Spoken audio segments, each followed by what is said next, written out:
Welcome to Live with Sensei. I'm your host, Jay Haynes, for the Film Sensei channel. And I am delighted to have my guest today with me for our topic, hardware requirements for HitFilm.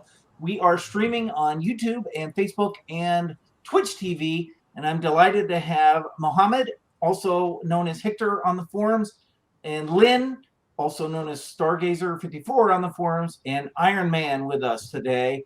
We appreciate all of you being here. I'd like to first start by just letting you guys introduce yourselves a little bit. Mohammed, I will start with you, sir. Sure. My name is Mohammed. I am an editor slash producer in marketing agencies. I'm more recognized as a content dev. And, my full-time job is basically editing videos. Uh, and, of course, coming up with whatever infographic designs that social media requires. I also have had done work in broadcasting as well. Outstanding. Well, I really appreciate you being here and bringing your knowledge of both hardware and software, but today, mostly hardware, to the discussion. Lynn, I will let you go next, sir. Okay, I've got some background in computer animation, video production, used to do work in post-production, and built video systems for a firm that I worked for, and then that kind of led getting into IT, and now I'm an IT manager, but I still like working with HitFilm and still do some video projects on the side.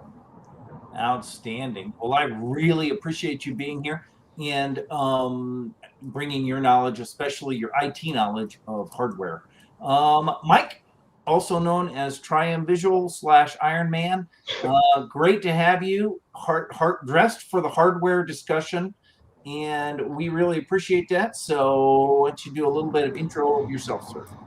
Hi, I'm Mike. I have been a video photo guy for a very long time, largely weddings and local events. I worked as an auxiliary cameraman / intro designer for a couple of the local TV stations for a while, and HitFilm was a love at first sight for me, and still one of my favorite tools in my toolkit. And I actually find myself surprised by a lot of what I'm using HitFilm for. You'd be surprised at how much I reach for HitFilm now doing photo finishing, more than video or animation too. I mean, and hi everybody. Thank you, sir. I appreciate you being here. And again, I appreciate all of you bringing your knowledge of hardware, because this is a topic that I do not have a lot of knowledge on. When I first started in HitFilm 7 years ago, I had a computer that ran it. And so I said, great, this is perfect. I downloaded it, ran, and wonderful. Then they upgraded the developers continued upgrading it, and they finally upgraded the specs to the point where my computer could no longer run it. So my solution was to find my geekiest friend who knew more about computers than anybody else that I knew. And I said, I need a computer that can run this. And he basically said, buy this, buy this, buy this, buy this, and then I'll help you build it. And I don't even know what half these things mean. I just know that it works, and that's all. That's my extent of knowledge when it comes to hardware. And I know that it's a big topic on the forums. People oftentimes will say, "Gosh, I load HitFilm, I start it up and it crashes, or I do this and it crashes, or what's the problem?" And the very first question that we ask back is, what are your computer specs, right? And because half the time, that's the problem. And so, that's our canned first response is, what exactly are you running this on? Because it's likely that that's the problem. If that isn't the problem, then the second response is, what's the media? What's the video that you're using? And is that, what can you give us information on that? But it always starts with the specs. So I'd argue that media is the third question. The second question is, are your GPU drivers updated? Are your drivers updated? There you go. Yeah. There is that. Let me give a few shout outs. Dafter Things, Tony from England is first. And he's sorry, he always wanted to say that though. Greg is here in the house. Geez, I think Hector's in the house. That's great. Who's that guy? I don't know. Flying Banana is here. And we appreciate you being here, as well as, let me see, I'm coming down the list here. Oh, the potato hook, dude, that just gets, that's great. 4K Productions, this Triumph character is in the house, as well as HitFilm University. I don't know That guy. that guy Yeah, here. That guy's a stalker. He is. Ray is in the house. Great. How does the beard even fit in there? That's a pretty good question. You know The what? answer Yeah. is it's pretty scratchy. The Urban Astronomer. Great to have you, sir. Appreciate it. And Farrah Films is also in the house. So if you have and Nathan. YP Animations, great to have you also. Yeah, thank you. If you have questions specifically about hardware, now's the time to bring them. I have the best in the business right here talking about it, but I do want to bring up the first thing that we always talk about, and that is the specs for HitFilm. And this is what is, it's sitting on the on their website, and this is usually where we start, and this is usually where we get into trouble too. If you guys had to say what was the most important thing here, what would it be? Well, see, that's... Go ahead, Lynn. GPU. Yeah. GPU? Yeah. Now, I'm gonna semi-argue with this one, and this is me channeling another forum user who left recently, Kevin N. Normally, we would say GPU, because HitFilm does all of the effects calculations and rendering on the GPU. But depending on your media, because the hardware decode of media, according to Norman, who's another one of the experts on the forum who couldn't make it today. So I'm kind of here to try and remember the things that Kevin and Norman said and pass that on. The GPU video decode in HitFilm only works for 420, 420 color, 8-bit per channel, MPEG, H.264. Anything else is going to get decoded on the CPU. Correct. So if you are mostly somebody who's maybe doing game videos and doing mostly video work with very few effects, you might want to put your money in your CPU. If you're me, most of my video work, I'll be honest, I'm going to do my video editing in Vegas Pro. HitFilm is where I do my animations and my effects. So for me, for HitFilm, I definitely want the GPU, but there's a little bit of an it depends on the CPU versus GPU. And then where the specs on the HitFilm page say minimum specs for CPU, according to Kevin, and that may not quite be right. You might be able to get away with a lower than minimum specification processor if your GPU can take over that load. So you might be able to get away with a third or second generation Intel processor. If you've got a better GPU there, you'll just get slow video decode. So it's basically, are you editing or are you compositing? Correct. Yep. If you're editing, it's CPU. If you're compositing, it's GPU. But the nice thing about HitFilm, you can do both. Mm-hmm. So you kind of need both. You need but the bottom line is you need the meanest, screamingest thing you can buy. Put your money in both as much as you can afford. Don't skimp on the CPU or the GPU. Although, again, as somebody who does more compositing, the GPU is it for me. Yeah. And then Gray Motion has asked in the chat, should one worry about how many cores my CPU has? Does HitFilm utilize multi-cores? Nope. And not as efficiently as it should. And it was on one of Jay's live streams last year that Josh talked about this, where HitFilm is not as multi-core as they would like it to be. Right now, HitFilm basically uses one core per video stream. Right. And it doesn't take advantage of things like thread rippers. HitFilm is really built and coded for 4 to 8 core CPUs. Once you start getting into thread rippers, it's not taking advantage of that. And if you're only using 1 or 2 video streams, you're not going to see your CPU max out at 100%. You'll see it go to about 25%, which would be 2 of your 8 cores maxed out. I actually remember doing wanting to do a quick emergency edit on this laptop, and this is just the one that I'm using right now is typical Acer laptop, so the Core i5, and I downloaded HitFilm Express, and it was a ridiculous lag. So my only option was to download Vegas Pro. I'm also because I primarily use Vegas Pro as an independent editor, and that ran like at least 20 or 30 times faster when it came to scrubbing. So it goes to show that, and this was obviously a consequence due to the fact that this laptop has a typical Intel chipset as a GPU. So obviously that does not perform very well on HitFilm. So yes, the processor is important, but the emphasis of the GPU's importance is still there for HitFilm. Yeah. So it's definitely a nuanced balance between CPU and GPU for HitFilm. Definitely. I did some testing for FX Home last year as a contractor, and I had HitFilm running on 3 machines. And this one, this is in front of me, is a Ryzen 7 40 something 100U and an NVIDIA 2060. Obviously, it's my fastest machine. My middle machine is an Intel i7 6700 with a NVIDIA 980M. And then the machine over here that my webcam is on top of is just a little HP EliteBook with just an i5, 40 or 5500U.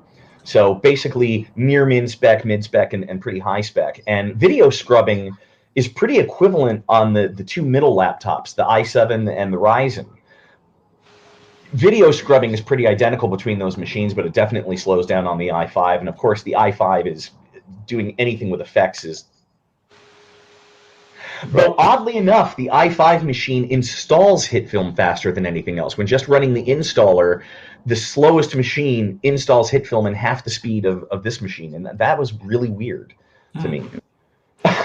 I don't know why. So if you have questions, ask them, and I'll throw them up here, and we'll let these guys answer them. Go ahead, Mohammed. I got a question for Mike and Lynn. Doesn't the every time I read the spec requirement and it says 8 GB recommended, I'm like, that feels a little like I feel 8 GB is actually low. Not enough for HitFilm. No, it isn't really. I mean, it's enough to fire it up. But yes, that's it. Once you start doing something and loading effects and bringing in footage and multi-layers, then yeah, you're running out of RAM. I think FX Home specs. Excuse me. Whoa. That was impressive. That got the cat to sit up and go. I think the specs on the HitFilm page are more concerned with getting it up and running. And one thing in HitFilm's design in general, and again, Josh talked about this on a Sensei live stream, part of FX Home's goal with HitFilm has always been to have it run on as wide a variety of machines as possible. Resolve will run faster than HitFilm, but Resolve also requires twice as much RAM. You must have a GPU. Same with AE. AE, minimum hardware specs are higher than those for HitFilm. So I think they're just trying to push the specs of, yeah, you can run this, but it won't run well. And Jay, there's a question from Khaki Badges. I know I'm pronouncing that wrong, that it kind of ties into here. So how important is the amount of VRAM in HitFilm? Does it matter in practice when editing 4K with a lot of effects if you have 6 or 16? And where that comes in is, again, the GPU is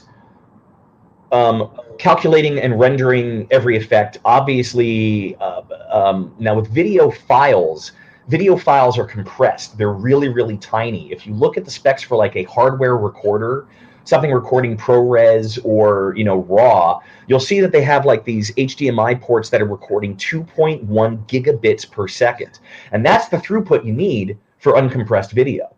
So when you take a 2.1 gig stream and cram it down to like 16 megabits to upload to YouTube, that's really, really crammed teeny.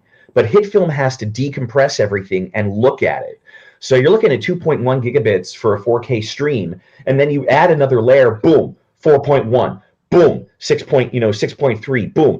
Every time you add another layer, you add another layer of uncompressed data that HitFilm has to hold to work with. So when editing in 4K with a lot of effects, 6K versus 16, yeah, the 16 will make a difference. Also, if you have 3D models, it has to hold the 3D models in. I have crashed HitFilm on some projects on earlier computers by running out of GPU memory. I had a thing, an older project that would just crash because it was like a 2 million polygon model and there wasn't enough memory to hold it.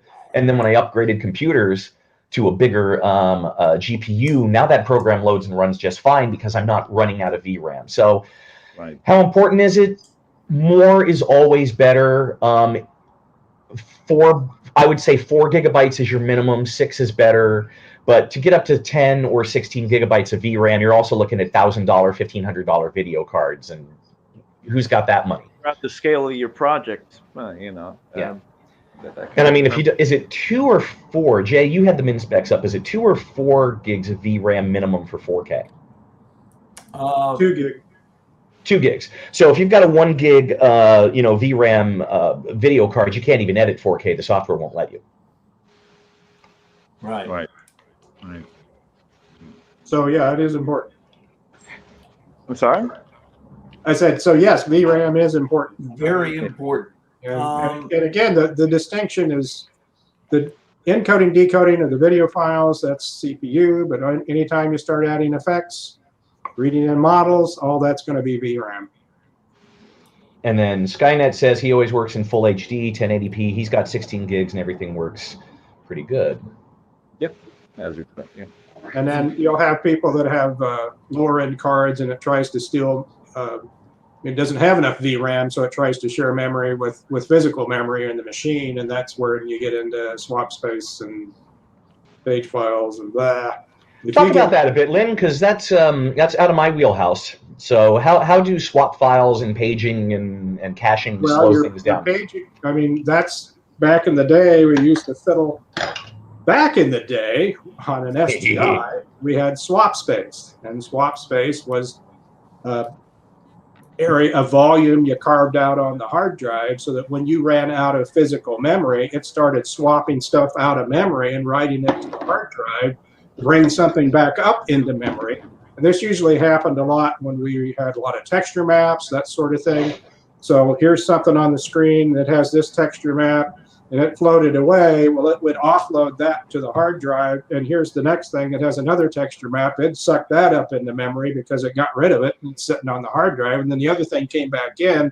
It would constantly swap. That's what swap space came from. But it was a place that was carved out on your hard drive to write all this data and keep it in quote unquote in memory, but not really. It wrote it to the hard drive when it couldn't deal with it. Well, then here came along Windows, and their version of it is the paging file. There's what, paging.sys or something like that. I can't remember now. And we used to fiddle around with changing the size of the paging file. So the same process would happen when you run out of regular RAM, physical RAM. It would try and swap things out and write stuff to the hard drive to that paging file to let you do your process, to let the machine finish without crashing. So that's really where all that came from. But when they came out with actual GPU, when GPU got to be a big thing and how much RAM you could have in the GPU, they would save money, especially on laptops, where you would get, a relatively decent chipset, but you didn't have enough VRAM, and they would set it up so it would swap it out with physical RAM on the machine. Now, what happens after that with this paging file who knows whether it even uses that or not. But once you lose video RAM and you're starting to eat up physical RAM, you're screwed. I mean, basically, for this kind of work, for graphics work, for video production, you are screwed because it is going to be so slow. It's not going to be worth using. You talk about scrubbing on the timeline. There won't be any scrubbing on the timeline. You're locked up. So that's where everybody gets kind of hung up. They have these lower end systems, and it's nobody's fault. And they may look like it fits the minimum specs, but it's like you say, as soon as you start putting layers of video together, one on top of the other, you're just drawing more resources and requiring more resources, and the machine may not have it. A lot of go ahead, Mohammed. Yeah, a lot of these people fail to appreciate, because and Mike, I'm pretty sure you had to put up with this. Someone comparing Media Player to HitFilm. Yeah. You're right. Media Player grabs the video data and tosses it out as soon as it's played. Meanwhile, everything on the editing software, all the data is retained for you to manipulate. That's Right. basic logic. It all gets loaded up and stays there. Right. So, And going back a bit, and this is kind of off something that Lynn said. I don't know why I'm circling Lynn's face on my screen with my mouse pointer. No one can see it. And Mohammed, when you talked about Vegas scrolling way faster than HitFilm, it does, but go into your HitFilm file options menu and turn off play audio while scrubbing. Just trust me on this. Turn off play audio while scrubbing will make your scrubbing go 10 times faster. Yes. Really, that's good. Good little tip. Yeah, and it's less annoying because you don't really want to hear. You're looking at the waveform anyway. Yeah, good point. Right. But it stops scrolling every time it plays that. And then it moves the playhead in place. And then moves the playhead in place. So if you just turn that off, your scrolling will go so much faster. And you can do that in the options. File options. File options. So that might be. I'll actually open up HitFilm. That's a question. Is that it's on by default? It's on by default. Yeah. There are certain things that are on by default or off by default that should be the other way. And that might be one of them. Yeah. Can we have this turned off by default? Well, if you want to show my on by default, if you can show my screen really quickly, Jay, I'll show everybody where that. Sure, where that except is. that you don't have your screen shared, so you'll. Oh, it doesn't remember that by default. Share Have to go down and share screen. Select window or screen. Entire screen. I'll just share my entire screen. Now everybody gets to see our screen. Okay, there we go. Can you see it now? I can see it now. Bring up HitFilm, and there you go. It's on. All right, let me move that thing that says share. So, right, in HitFilm, if you go File, and then we go into Options, and then here in General, Play Audio when scrubbing Timeline, and you see I've got that off. Right. And I think I'll keep this open because there may be some other speed hints in here for later. Yeah, and then you also want to use logarithmic waveform scaling. You want that on. And Mike, the other thing you want to turn off is thumbnails. Say again, turn off thumbnails on the editor timeline. You want to turn thumbnails off, or at least set it to start end. Yeah, right here on so options, display, editor sequence, timelines. As Lynn said, you can have none, full, and start end. None will be fastest. Full will take forever because it's going to have to build that cache, and then start end shows the first frame and the last frame. I think start end is your best bet in between performance, and the thumbnails can be helpful. And some of this stuff I talked about on an old Essential HitFilm. I think it's Essential HitFilm. I forget which one it is, but one where I went through everything that was in the options menu in HitFilm 2017 and made some recommendations for speed somewhere in there too. But this is something that you can look at for speed. If you don't have the best hardware, there are things you can set up here for speed to help speed your stuff up as well, like the quality profiles. These are intended to help with performance, and you can customize this stuff a bit. I think I've changed draft from what they had, turned a couple more things on.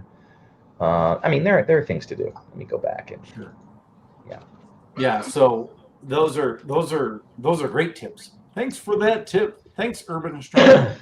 Let me see. I'm just looking through questions here. Right. We're getting off hardware though. Although, okay, we'll take that CC coder question. Is it better to move my media files from my external drive to my C drive before starting a project? Well, boy. Is he editing on Thunderbolt? You see, we're all thinking here, CC coder, because there's a lot of it depends on that. So if your external drive is a Thunderbolt or a USB, it will be fast. If you're USB 2, then the connection to the external drive can slow things down. But if you've got only one drive and you've got your media on your C drive, but your C drive is also doing your operating system paging and your HitFilm caching, then everything's on the same drive fighting with each other. So there's kind of I think what will illuminate this, because we've gotten into specific HitFilm settings, and I'm seeing questions come on specific effects. I think if we go back and go back into hardware in general first, I think once we start talking about storage drives, that will illuminate this question. What do you think, guys? Am I right on that? Yeah. Get an SSD. We should get back on hardware? Well, Yeah, we should. I'll just say one thing about that, and then we can go back. Your Sure. optimal situation is an SSD, or what, it doesn't matter, a drive for your operating system and all of your software and what have you. Your data files should be on another drive. And So 2 drives. so you have, and then a third drive. So you go back and forth between the second and third drive when rendering. So if you So had OS, your raw video programs, drive media 2, library? you'd render to drive 3. Okay. Because then you don't have the I/O competition that you're talking about. Now, of course, you're talking about I/O on the motherboard. How much can that stand? But modern motherboards are plenty good for taking that kind of data flow. But that will be faster than trying to read and render on the same drive.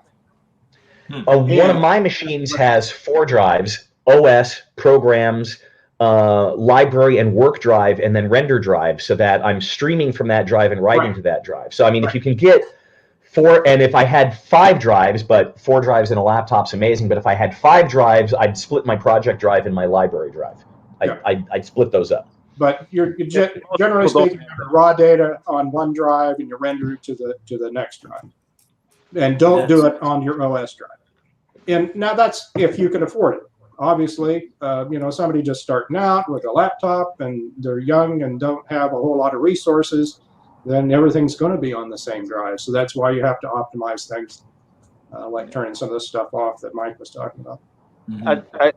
I'd also want to interject by saying, for those people who, because I don't know, I see a lot of the young editors who get dismayed if they don't get optimal performance by the software like the pros do, which is, listen, this is not, just bear in mind that you're editing the video and you can see the full glory of its quality when it's rendered. So go ahead and lower the profile. Go ahead and optimize the software where it can perform well with your hard drive. And once you're done with your work, if you want to see it, just render it. Otherwise, if you complain too much about how the software performs, then I don't know how you're going to end up paying rent. There's a reality in data versus hardware advancement. About 20 years ago, HD was still coming in, but 20 years ago, really standard def was still the paradigm, on its way out, but most things were still standard def. And now we're pushing towards 4K. Well, if you go between standard def and 4K, 4K is about 36 times the data rate of standard def, but processors and GPUs have gotten about 20 times faster. So if your hardware gets 20 times faster, but your data rate gets 36 times greater, the net effect is it's slower to edit today in 4K than it was 20 years ago on standard def. Right. And I'm going to go AFK for just a second. Okay. He's going to flip. He's going to flip. Probably Got to do the flip. That's right. I'm going to change teams now. Any other questions that you have? Put them in the chat room. This is great for me because I don't know any of this stuff. So for me, it's all new. And it's just, I'm like taking notes here. I got my notepad and this is fantastic. Well, let's bring that up. That's a good point. You create all this wonderful content and do such a great job with it. And you don't have, the point is you don't have to know all this stuff. You just have to have, like you said, somebody help you get a system set up that works and then be creative. The whole point of this is to make pictures. And worrying about the hardware, as like Hector said, is you're just wasting your time. What's important is the rendered output, not how fast it scrubs on the timeline. And if you can get it to where you can actually build a scene, build a project, and render it out, the rendered file is what people see. Yeah. And the creative process is what's important. That's why we're doing all this stuff, is to be creative. And Jay, you're really good at it. And like I said, that proves that you don't have to be a hardware guru to run HitFilm. Yeah. Well, what I learned was, when I brought all of this to my friend, he basically said, "So what you need is just a screaming gaming machine. Exactly. You just need a really good gaming machine, Right. with a really nice GPU." And I spent about $1,500 on my machine total, and over a third of that was just the GPU. Flip.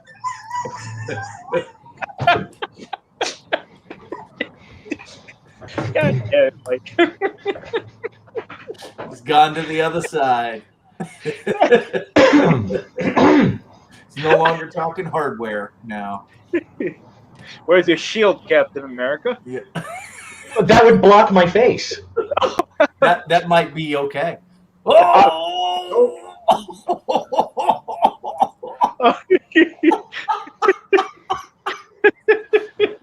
Okay. That was good. That was good. It was very hard to not laugh out loud on that one.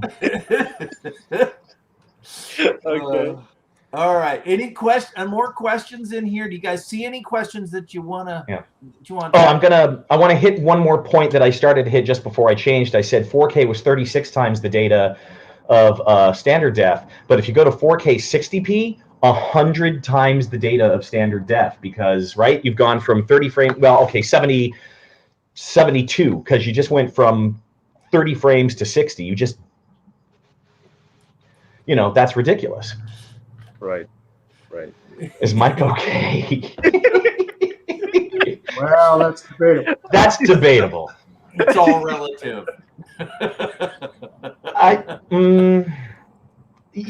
We've had some things go on this week, and I do have I will admit, I'm on some painkillers today. Oh. For my bad back, so I may be a little sillier than usual because of that. There may be, I'm honest enough to admit that I may be a little stoned. Cinematic style. That's you. It's good to have you, 4-H Ivan. It's great that you're here. Yeah. Hey guys, I just want to point out to the audience, if they want to see a great film that was shot with the most extremely minimal means and had won a Sundance, they should check out Another Earth.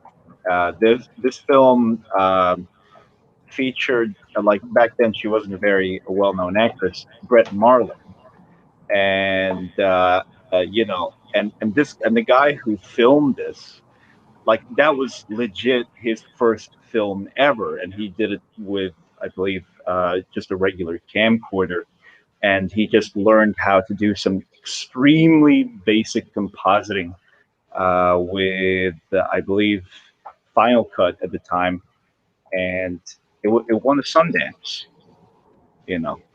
So don't let the whole hardware spiel ruin your creative output. Is essentially what I'm saying. Yeah. Another Earth. Yeah. Just look that up quickly. Yeah. All right. How about this from Tony over in the UK? I have a 3770K GTX 760 with 16 gigs of RAM. How's that stack up? NVIDIA 760 versus Intel HD 5000. I'm kind of doing a web search here right now. I'll bring up, since I'm doing a web search, I'll bring up something for when comparing hardware. Now, I look at benchmarks a lot, and Lynn will jump in and say, you can't always trust benchmarks because a benchmark is a synthetic measurement, not necessarily real-world performance. So you always have to take the benchmarks with a grain of salt. If you want to look at things specifically for HitFilm, you basically want to look at gaming performance, OpenGL, or look at the comparisons of frame rates between games, because HitFilm is based off OpenGL, which is a video game engine. But if I see that something is benchmarks at 2,000% faster than the other thing, then I know it's a lot faster. So Since Tony just brought up his GTX 760, that is, okay, 800, 900,000, 1,600, 20,000, 3,000. That's 6 generations old, and it's a fairly low card for 6 generations old. But it still benches about 750% faster than the minimum specs. So it's a mid-range, low to mid-range card. But if he went up to, say, let me compare that to NVIDIA 2060. But, a 760 versus a 2060, the 2060 is only about 200% faster than the 760. So if you wanted to, get rid of that 760 and buy the equivalent card from a generation ago, that 2060, you'll spend $330 to double your performance. Whether or not that's worth it, I don't know. And Jay, if you can show my screen quickly. And the only thing I want to note here is I'm on a site called userbenchmark.com. And this is the site that I use for benchmark comparisons because they don't just run their tests, they crowdsource. So if you see down here, right, there's a bunch of crowdsourced data. And my system's actually been entered into their database. So where it's saying average bench 88.3, average bench 27.8 for the 2060 versus the 760, this is based on a 3080. They're currently 100% is the 3080, and then they take everybody's benchmarks and compare it to that 3080. So my 2060 is supposed to be about 12% slower compared to that 100% of the 3080. And again, last time, benchmarks are not the be-all and end-all, but I use this particular site because they crowdsource. But the biggest text expert on the site, Norman PCN, would disagree with me on that and say, do not use user benchmark because they crowdsource, which means you don't have tight controls over, and it should be the test system where they isolate by changing everything out one by one. Yeah, so Norman has joined us here in the chat. Hey, Norman. And that's right. He says benchmarks for OpenGL are not so good for HitFilm. HitFilm data flow is not comparable to a game/VR data flow. Hey, Norman, wish you were taking the seat that I'm in today. Oh, boy, we get everything right. No, everything would be just out, concise, and right. Yeah. Be correct. I actually want to ask you something because I remember we had a conversation. I don't know if you remember the thread I opened. I was considering upgrading my PC, and one of the things that we talked about was the relationship between CPUs and GPUs, and we were discussing the bottlenecking.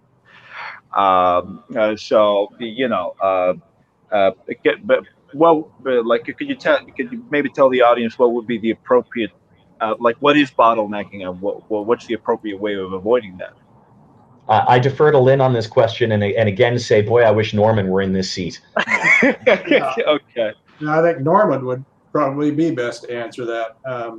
The bottleneck is just, the bus speed, as far as I'm concerned, on your motherboard. That's really where things are going to bottleneck. How fast can the CPU deal with things? How quickly can you get data to and from your drive? And how quickly can it process it and write stuff back out?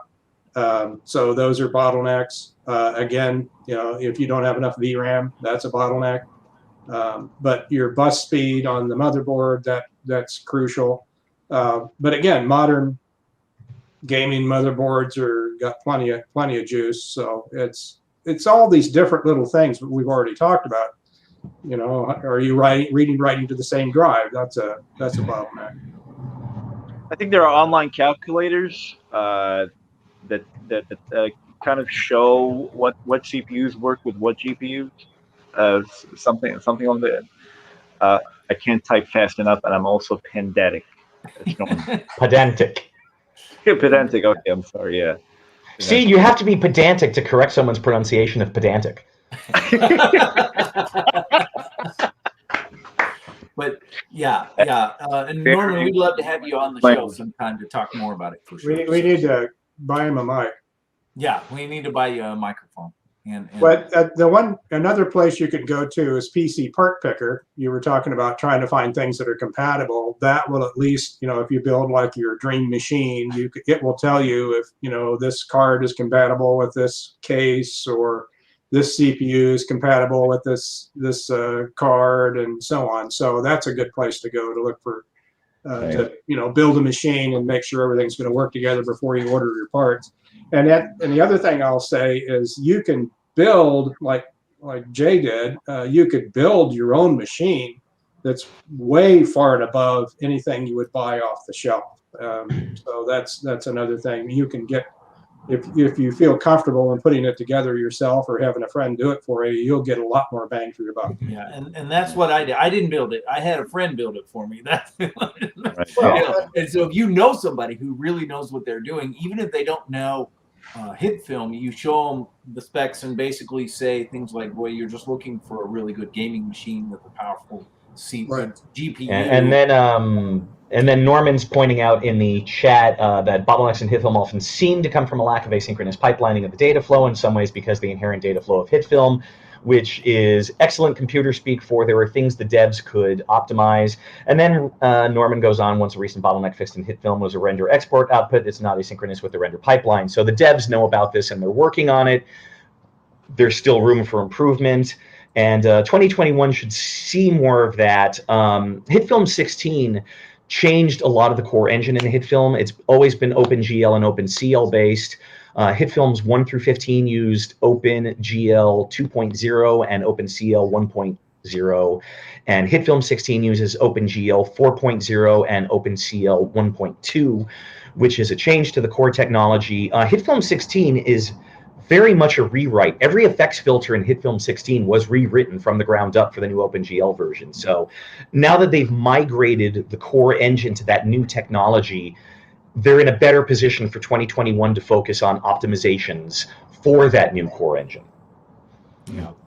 Which goes back to Norman. I'll caution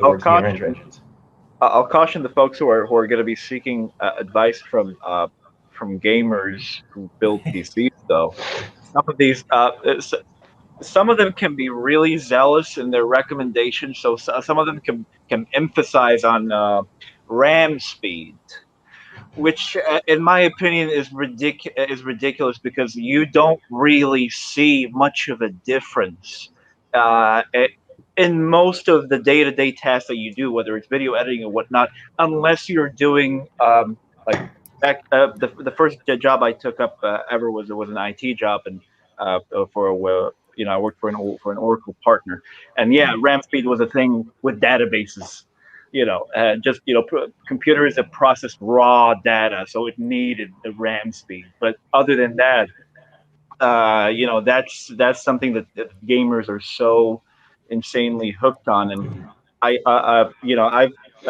may not be a hardware freak, but I've built enough computers to not notice not even a subtle difference between what RAM speed has to arc.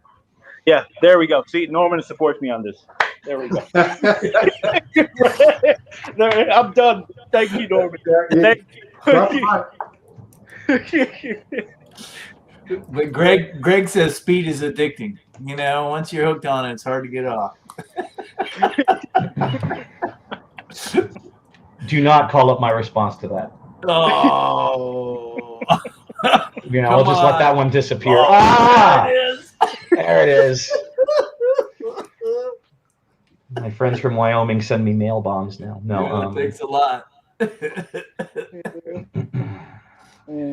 Any other questions? We have about 15 more minutes to go on this live stream. I have an appointment at my gym with my son to go lift weights, and so I'm getting out of here on time today. Okay, so let's see if we can. Questions? Ask them now. Go ahead, Mike. I'm going to try and sum up and see if we missed anything on the terms of basic hardware.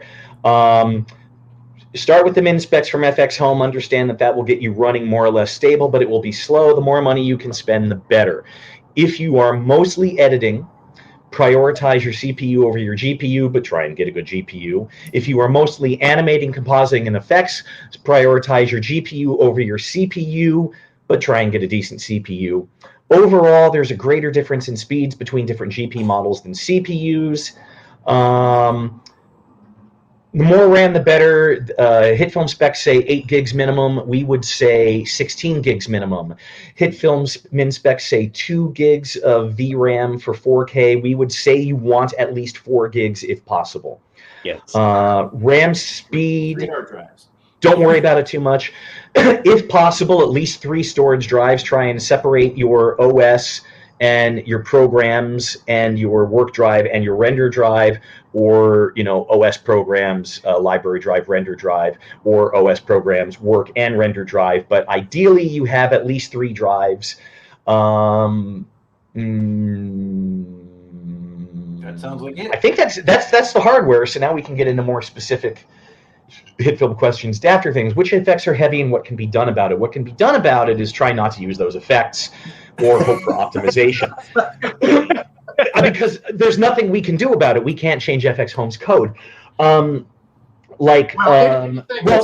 for a while, for a long time, just to think about it, there was Levels Histogram, and Levels Histogram had a histogram readback from the screen. So Levels Histogram was slower than curves. You should have always used curves rather than levels, but in HitFilm 16, they've changed Levels Histogram so it only reads back the histogram when that particular effect is active. So Levels Histogram should be a lot faster now.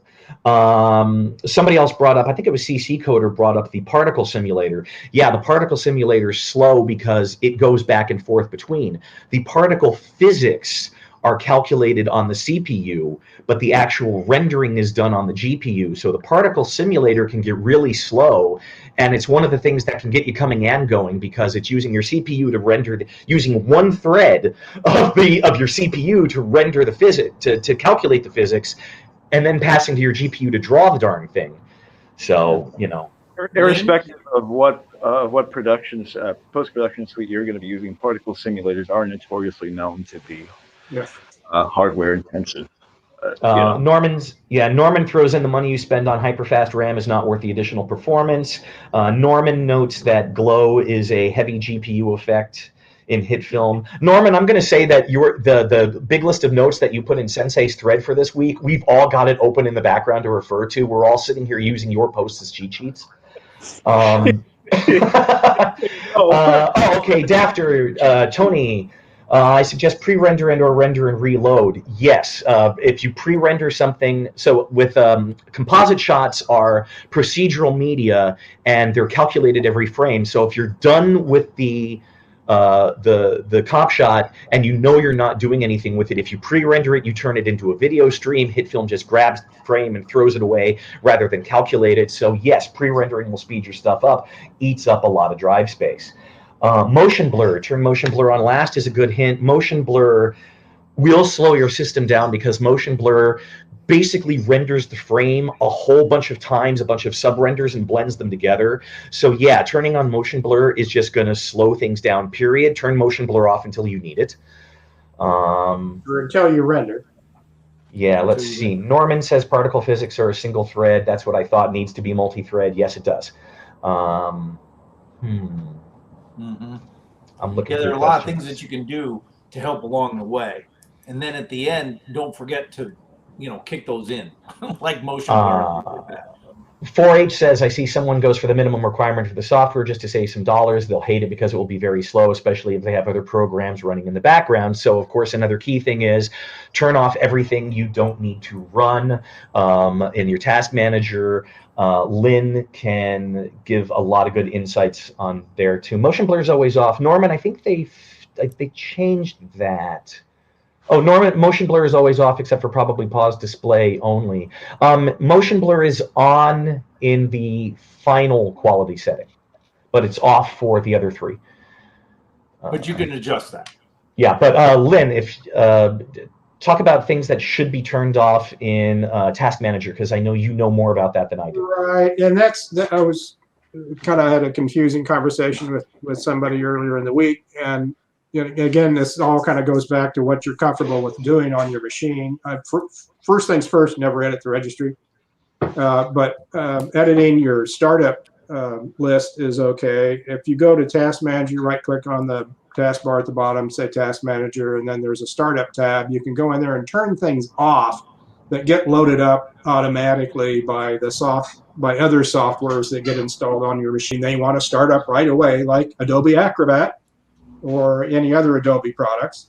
I noticed mine today, it had a WebEx exe starting up and that was a leftover from a conference call I had earlier in the week for work. I went, oh my God, what's this thing running for? So I go into Startup and turn that off. So right click, go to Task Manager.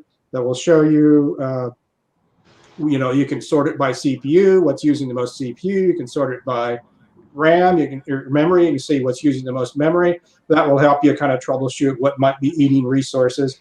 But that Startup tab, you can go in there and disable things so they don't automatically start up. Like scanner software. That's another one that likes to start up. Why do I need scanner software? Skype always wants to start up. Skype. Yeah.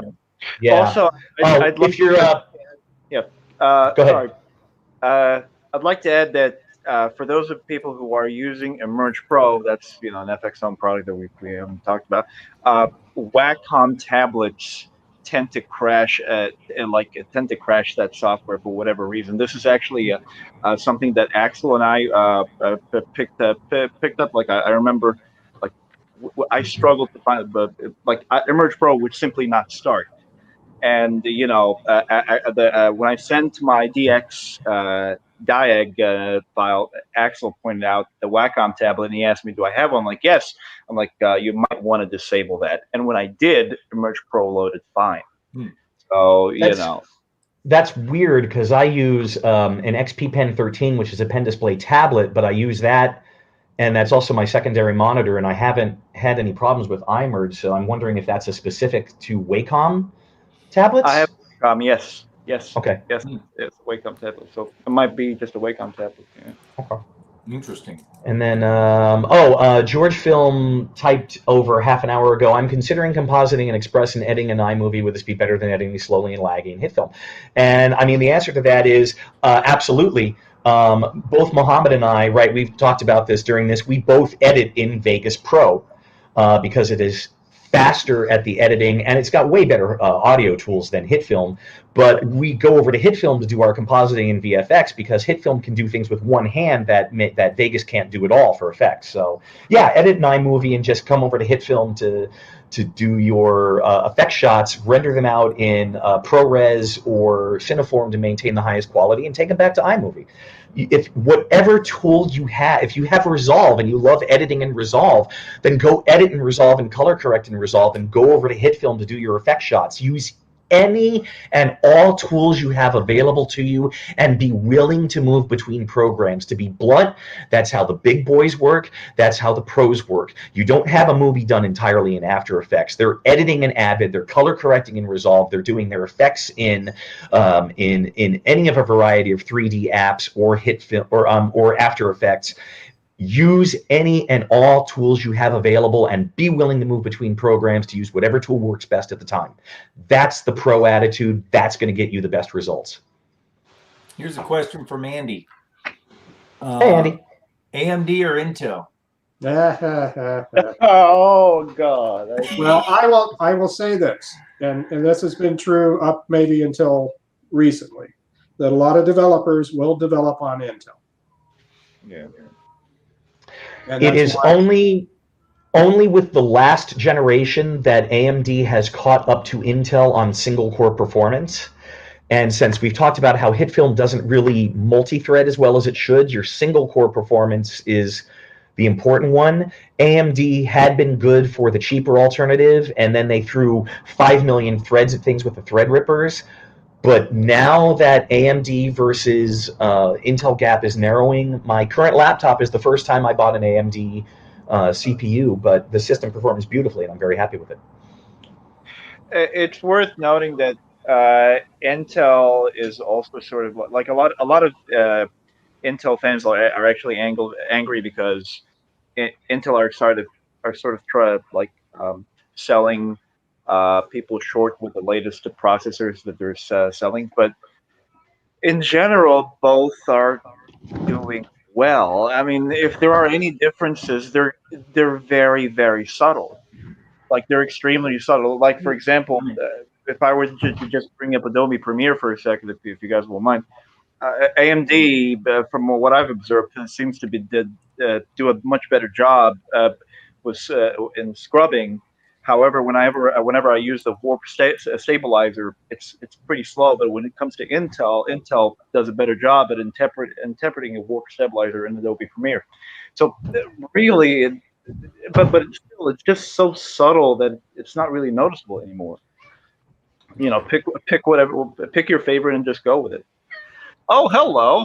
And Norman says AMD is awesome for heavy threaded apps. More cores per dollar. Intel is pretty much always capable of a higher clock. Yeah, this is true.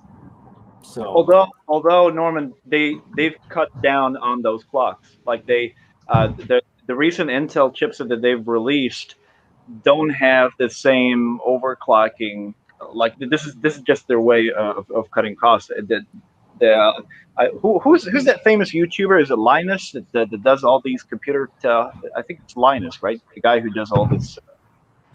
I don't know. No. Linus, he does this very, very thorough comparative videos between AMD and Intel, and he explains what Intel has been doing recently and they have been selling people short on the recent chipsets don't offer much overclocking as much as they used to. So it sounds like they both have their pluses and minuses, but it's not that big of a change in between Yeah. at this point. Yeah. Too hot in the hoodie. Yeah. Whoa, put it back on. Put the mask back on. Well, I've got a question, or I'll throw a question out. What about all this brouhaha with 2 monitors? Some people have 2 monitors. They can't run the software. What's the problem there? I run 2 monitors and it runs fine for me. So I don't. Yeah, I do too. And it's just, does it depend on the hardware? Does it depend on the card? I know we saw one place where somebody was trying to use a hub. That's probably not going to work. But if you have a good enough graphics card that can support 2 monitors, you shouldn't have any trouble. But people often do. Yeah. I mean, my personal setup in the back, I have one monitor. I don't know if this is optimal, to be honest, but it just works. One monitor is hooked up to my 1080 Ti, and the other monitor is hooked up to the Intel chipset that comes with the motherboard. And no problem so far. I don't know if this is optimal, to be honest. I don't know. Well, if it works, then it's optimal. Yeah. I mean, that's what matters.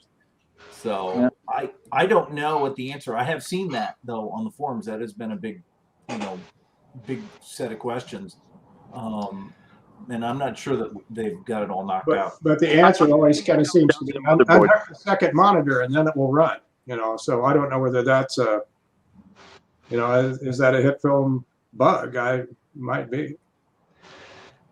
I don't know. The thing about it is for Windows PCs much more than Mac, because Apple, of course, has a narrower hardware pool. They use 2 processors and 2 GPUs per generation.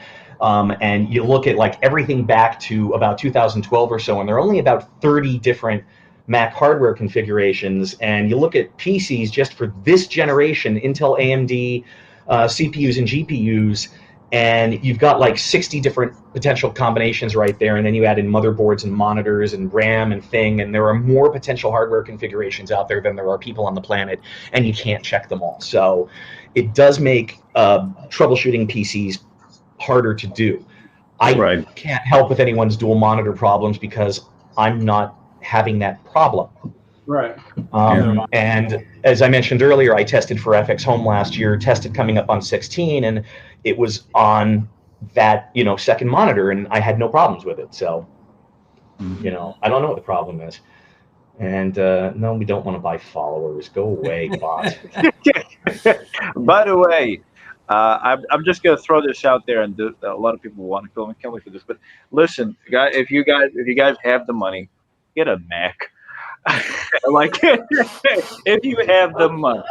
I mean, Mac or PC? Okay, there's your hardware. yeah. Oh, here we go. I mean, look, I I mean, know. look, Just the as we're thing getting is, ready to I wrap it consider up myself a tinkering person. Okay, I consider a person who likes to tinker, so I don't mind combing through, what works with what, et cetera, et cetera. So I have the patience and resolve for it. Some people just don't, and it's okay. They just want to be the artist. They don't want to deal. So honestly, if your job is just to be the artist and you can afford to get a Mac, then get a Mac. I mean, it's the hardware is optimized. You don't have to worry about several what manufacturers the company work with to assemble this laptop together, etc. It's optimized from the get-go. Let me caveat that and say, stay away from the new M1 Max. Don't buy them. Do not. Yeah. Just do. They're mobile chips. I don't care what Apple says about it. It's an iPod chip or iPad chip that they're sticking into a full-size computer chassis, and there are things that I am not allowed to talk about, but it comes down to do not buy an M1 Mac. Do not. Right. Just trust me. I have insider information that I cannot elucidate on. I would be violating a couple of NDAs, but do not buy an M1 Mac. It's on the dark side. Right. Yeah, I forgot about that M1. I forgot they actually switched it to. Yeah, they completely opted out of Intel. I forgot about that. Yep. Yeah. Just don't buy them. You will not be happy in the long run. Okay, forget about what I said, guys. Maybe in a couple. No. Because if you're getting one of the Intel Macs, with the AMD cards, you are, I mean, there could be larger arguments there, but I don't want to have them. Buy whatever computer works for you, but don't buy the M1 Max. And I'm just saying, do not do that. The bottom line is the M1 chips. The Apple custom hardware is just not as good as the Intel AMD, or it's not as good for computer use. It's a very good mobile chip. It's not a good desktop or laptop chip. It's just not. Don't go Good there. to know. Good to know. I've never owned a Mac in my life, so I couldn't tell you. I've always been a PC guy my whole life. So I have no prejudice against either platforms. Whatever works. Yeah. Yeah, back in the day, we had Macs for doing like print work, and they work so much better than a PC ever would. So it's like Mike says, it's just another tool in the toolbox you use, but works. Yeah. And sometimes production houses go on a full scale trade, or like sometimes they just throw away their Macs for PCs because Apple hasn't released a workstation that provides a spec for the workflow that they need, so they have to switch over to PCs. And then Apple releases the workstation, so they throw out the PCs, but those of course are production houses with a lot of money, so they can. But they have budgets. The only other place I'll argue against Macs is Apple makes it really, really hard to update drivers. If correct me if I'm wrong, but I think Apple, you can use the driver that Apple puts in the operating system, and that's it. And if Apple happens to put a bad driver in, you're hosed. The Mac Blender development team all quit en masse back in 2017, going, we can't update drivers, we got a bad driver, we quit, and they had to recruit a whole new Mac development team. And it was all over driver updates. So I'm not arguing hardware, it's more or less the same hardware. The advantage of Apple is that smaller closed ecosystem. It is easier to optimize drivers for that smaller hardware pool, and Apple will be more stable. Yes, but that's not inherent superiority. That's just, it's easier to optimize for 30 hardware variations than a billion. Right. Well, we have run out of time. So what I would like to do is give you guys an opportunity to say last minute things. And I'll start with Mohammed. Thank you for being here. And the floor is yours, sir. Don't focus too much on hardware. Just focus on what you're trying to render out. That's it.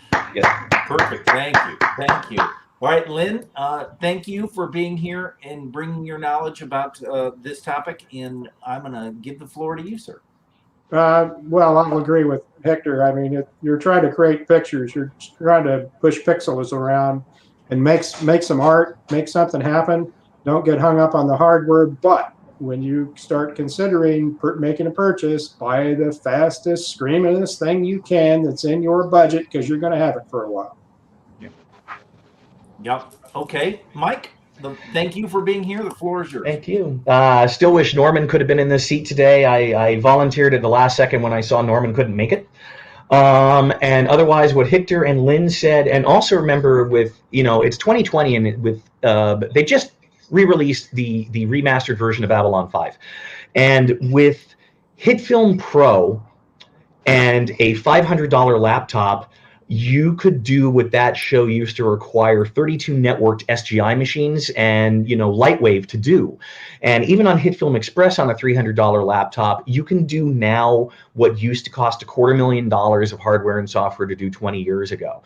So just have fun making the projects, and, it's going to be slow if you don't have screaming hardware. But even if you have screaming hardware, it's going to be slow. It's going to take time. But just create your projects and have fun, and post them on the forums so we can see them. Absolutely. Well, I'll just dovetail that by saying, hardware has come a long ways in a short period of time. And like Mike just said, you can do things today on your PC that you could never even dream of doing 20 years ago. And so don't complain about it. Rejoice in it and enjoy it. Love it. Do it. And post it on the forums, because we'd love to see it. And I personally, I love to go watch everybody's things that they're doing, and whether they're beginners who are just starting and they're really just putting something out there. And I say, man, that's great. Good for you. You are way ahead of the person who's sitting on the couch, eating a bag of potato chips and watching old Seinfeld reruns. Good for you for putting that together and getting it out there. Even if it's the best thing I've ever seen, it's still better than the guy who's sitting on the couch doing nothing. And then, of course, I love the really, really advanced stuff too. And some of the stuff that we have seen on the forums recently has been amazing. Recently, we saw a fantastic motion graphics thing that was unbelievable. I was blown away by that. If YP Animations is still in the audience, again, that thing that Nathan just came up with the little LEDs using the dot matrix and oh God, that was so simple and so easy and looked so good. And I'm so still mad I didn't think of it. Yeah, and I actually took that and played with that myself. I did a cloaking device on a spaceship using that exact technique, which I saw him do, and I said, man, I'm ashamed that I didn't think of this myself. So anytime you share something on the forums, it sparks an idea, and even if it's not the same thing that you did, I take it and I say, my gosh, I could do this, but in this way, or change it. It just gives you a little spark of an idea, and then you go play with that. So, and that's what the forums are all about. So, somebody else posted a technique yesterday. What was it? It was another one of those simple, stupid things that I hadn't thought of. I was like, I wish I thought of that one. Yeah. Yeah. And things happen all the time where, the next thing you know, you're off playing with something and you're doing things that you never thought were possible. So we love HitFilm too, and that's why we're here. And so with that, we want to say thanks to everybody for enjoying the live stream today and being here. And next week, we'll be back with another one. All right. Thanks, Jay. Thank you. Everybody.